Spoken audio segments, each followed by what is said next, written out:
Hi guys, welcome to our ASVS channel. ఈరోజైతే నేను మరో కొత్త వీడియోతో మీ ముందుకు వచ్చేసాను. ఇది ఏంటంటే శుక్రవారం పూట మనం సాయంత్రం వేళ ఉప్పు దీపం అండి, ఐశ్వర్య దీపం అని కూడా పిలుస్తారు. ఈ ఉప్పు దీపము ఎలా పెట్టాలో చూపించబోతున్నాను. ముందుగా మనం ఒక ఇత్తడి ప్లేట్ తీసుకొని దానికి పసుపుతో చక్కగా అలంకరణ చేయాలి. పసుపు రాసి తర్వాత కుంకుమ బొట్లు కూడా పెట్టాలి. తర్వాత ఒక మట్టి ప్రమిదని, పెద్ద మట్టి ప్రమిదని తీసుకొని దానికి కూడా చక్కగా పసుపుతో అలంకరణ చేయాలి. కుంకుమ బొట్లు కూడా పెట్టాలి.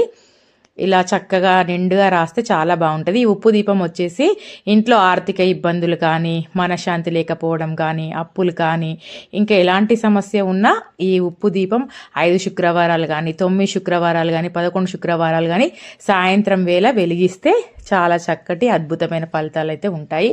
నేను చాలాసార్లు వెలిగించానండి. చాలా మనశ్శాంతిగా, ఆనందంగా అనిపించింది. ముందుగా మనం ఒక ఎర్రటి వస్త్రం తీసుకొని పీటను ఏర్పాటు చేసుకోవాలి. ఆ పీట పైన బియ్యం పోసేసి మన లక్ష్మీదేవి అమ్మవారి ఫోటోని పువ్వులతోని అలంకరించి పెట్టుకోవాలి.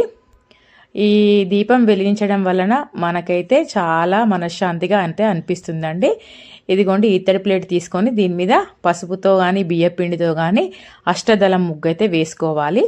దాని మీద మట్టి ప్రమిదను వేసి అందులో గల్లుప్పు అంటారు కదండి, దొడ్డుప్పు గల్లుప్పు అని చెప్పేసి అంటారు కదా, ఆ ఉప్పు నిండుగా వెలితి లేకుండా పోయాలి. ఆ ఉప్పు పైన కూడా పసుపు కుంకుమతో అష్టదళం ముగ్గు అయితే వేయాలి. దీని మీదనే 2 చిన్న మట్టి ప్రమిదలు కూడా వేసి దీపం వేయచ్చు. కానీ మా ఇంట్లో ఇది కుండ దీపము ఉందని చెప్పేసి అలంకరణకు చాలా బాగుంటుందని చెప్పేసి నేనైతే ఈ దీపం అయితే వాడాను. లేని వాళ్ళు దీని మీద 2 చిన్న మట్టి ప్రమిదలు ఉంటాయి కదా, ఒక దాంట్లో కొంచెం బియ్యం పోసి ఇంకో దాంట్లో నెయ్యి వేసి దీపం వెలిగించాలి. వత్తి వేసి చాలా బాగుంటుంది. నెయ్యి లేకపోతే నువ్వుల నూనెతోనే వెలిగించవచ్చండి. అమ్మవారికి నెయ్యి దీపం వెలిగిస్తే చాలా మంచిది కదండి. అందుకని నేను నెయ్యి దీపం అయితే వెలిగించాను. ఇది ప్రతి శుక్రవారం సాయంత్రం వేళ 6 గంటలకు స్టార్ట్ చేసి 8:30 లోపు మనము ముగించేసుకోవాలి. మనకి ఎప్పుడు కానీ మనకి ఆరోగ్యంగా అనిపించకపోయినా, ఇంట్లో మనశ్శాంతి లేకపోయినా, ఇంట్లో చికాకులున్నా, అప్పులున్నా, ఆర్థిక బాధలున్నా, ఏ బాధలున్నా సరే ఈ ఉప్పు దీపం వెలిగించడం వల్ల మనసుకు చాలా సంతోషంగా, ఆహ్లాదంగా అనిపిస్తుంది. నేను చాలాసార్లు వెలిగించాను, ఇప్పుడు కూడా వెలిగిస్తున్నాను.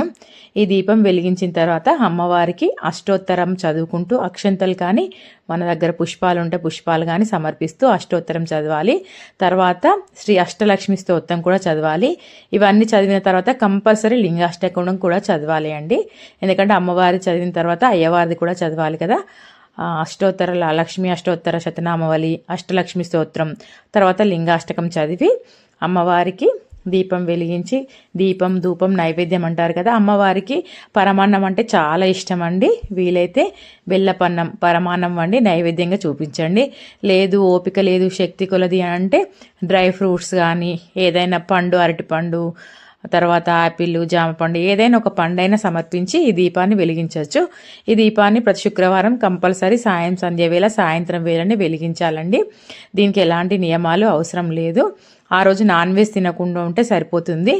మరుసటి రోజు మనం మార్నింగ్ లేచిన తర్వాత దీన్ని కదిలించేసి పీటను తీసేసి అమ్మవారి ఫోటోను మళ్ళీ ఎప్పటిలాగానే పూజా రూమ్లో పెట్టుకోవాలి. నేనైతే ఈరోజు అమ్మవారికి పరమాన్నం నైవేద్యం చూపించానండి. అమ్మవారికి అన్నం పులిహోర కానీ పరమాన్నం కానీ అన్నంతో చేసింది ఇష్టం అంటారని చెప్పేసి పరమాన్నం అయితే చూపించాను. తర్వాత దీపం ధూపం నైవేద్యం అన్నీ అయిపోయాక పరమాన్నం చూపించేసి పూజనైతే ముగించుకున్నానండి. ప్లీజ్ ఫ్రెండ్స్, మీకు నా వీడియో నచ్చినట్టయితే లైక్ చేయండి, నా ఛానల్ను సబ్స్క్రైబ్ చేసుకోండి. మీరు ఇచ్చే ఒక్క లైక్ వల్ల నాకు ఇలాంటి ఎన్నో వీడియోస్ చేయాలని చెప్పేసి ఇంట్రెస్ట్ అనిపిస్తుంది. ప్రతి వీడియోలోనూ చెప్తున్నాను, please like, share, subscribe friends.